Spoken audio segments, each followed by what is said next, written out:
Moisés era um hebreu. Contudo, ele foi criado longe do judaísmo. Por quê? Quando ele nasceu, havia um decreto no Egito para que todos os homens e mulheres nascidos daquele período para frente fossem sacrificados. Inclusive diz a palavra que o rio, o Mar Vermelho, ele chegou a ficar vermelho, assim, de tingir com o sangue das crianças que eram sacrificadas naquele mar. Pois os egípcios tinham medo que os hebreus crescessem em tão grande número que uma guerra civil acontecesse e eles acabassem derrubando o governo do Egito. Então era um controle populacional.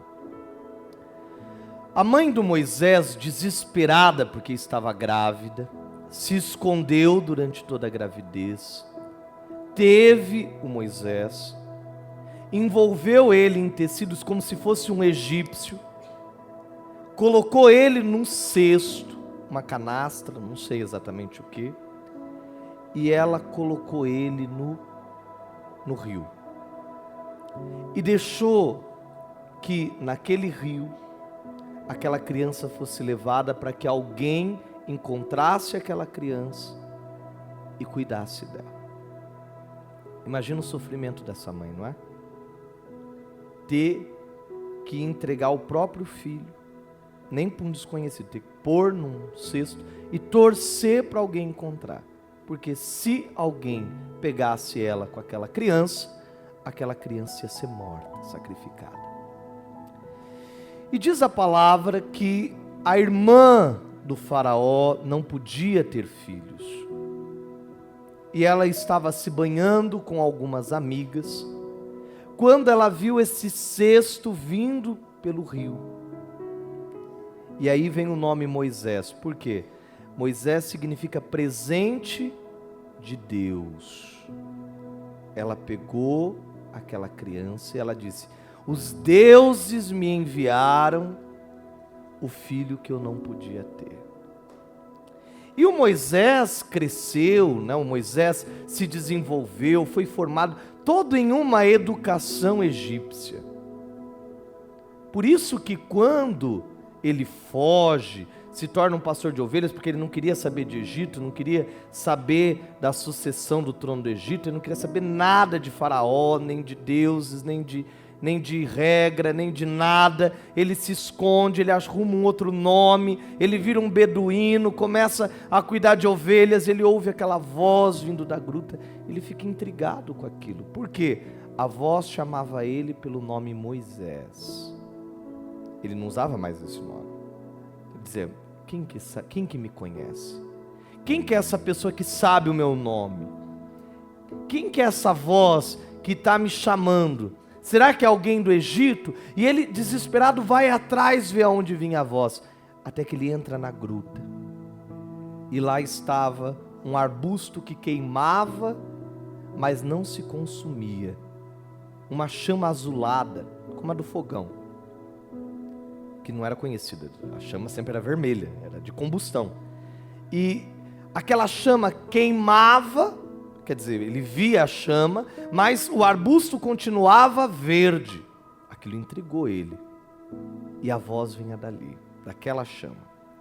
E Deus disse: Moisés, Moisés, tire a sandália dos seus pés, porque o lugar que pisas é santo. É o santuário de Deus, é o santo dos santos, é o altar. E então Moisés tira as sandálias, se ajoelha diante daquela voz e diz: quem é você? E Deus disse para ele: eu sou aquele que sou. E é interessante, porque se ele dissesse: eu sou o Deus dos hebreus, ele nem sabia que era hebreu. Se ele dissesse: eu sou Yahvé, que falei com Abraão, Isaac, Jacó, talvez ele não ia dar a mínima, ia falar: esse povo seu aí está tudo escravizado, acho que você não é ninguém. Os deuses do Egito são muito mais fortes que ele. E Deus diz: você vai libertar o meu povo. E como Deus faz esse convencimento? Porque Deus vai mostrando a autoridade e o poder dele sobre o Egito. É por isso que vem as pragas. Não é porque Deus só queria castigar, não. Deus precisava mostrar para ele que ele era maior e era o Deus acima de todos os deuses, que eram os deuses cultuados ali no Egito. E as pragas que nós vamos vendo nada mais são do que a demonstração do pecado e dos erros do povo, até a última das pragas, o espírito destruidor. Este espírito que a palavra diz que todos os anos passa sobre a face da terra. Então Deus, naquela última das pragas, vai falar com Moisés e vai dizer: Moisés, nessa noite, passarei através do Egito e ferirei os primogênitos do Egito, tanto os dos homens, como o dos animais. E aí vocês dizem: mas por que, padre, os primogênitos? Porque foi exatamente isso que o Egito fez com os filhos dos hebreus. Eles mataram e abriram legalidade. Eles mataram as crianças sobre o rio, e aquele espírito de morte vinha para vingar a morte dos inocentes. Agora veja, não é Deus que estava fazendo isso, o demônio estava fazendo isso, era o espírito destruidor. Então Deus diz: ele vai passar, e ele diz: eu protegerei vocês. De que forma? Ele diz: exercerei minha justiça contra os deuses do Egito. Eu sou o Senhor. O sangue sobre as casas em que habitais vos servirá de sinal de proteção. Pois vendo o sangue, passará adiante e não sereis atingidos pelo flagelo destruidor quando o Egito for ferido. Então Deus disse: reúna a família, preparem um cordeiro, vocês vão comer da carne deste cordeiro, vão beber do sangue deste cordeiro, e o restante do sangue vocês vão marcar as portas das casas de vocês, contra este espírito de morte. O que este sangue simbolizava? Jesus Cristo. Ele lembrava o pecado dos irmãos de José, que mataram o próprio irmão, que queriam matar o próprio irmão, que fingiram a morte desse irmão e o venderam como escravo ao Egito.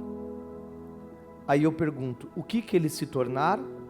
Escravos aonde? No Egito, não é? O povo de Israel não era escravo no Egito? Catequese, gente, não era escravo? Se tornaram escravos por quê? Era o que eles desejaram no coração.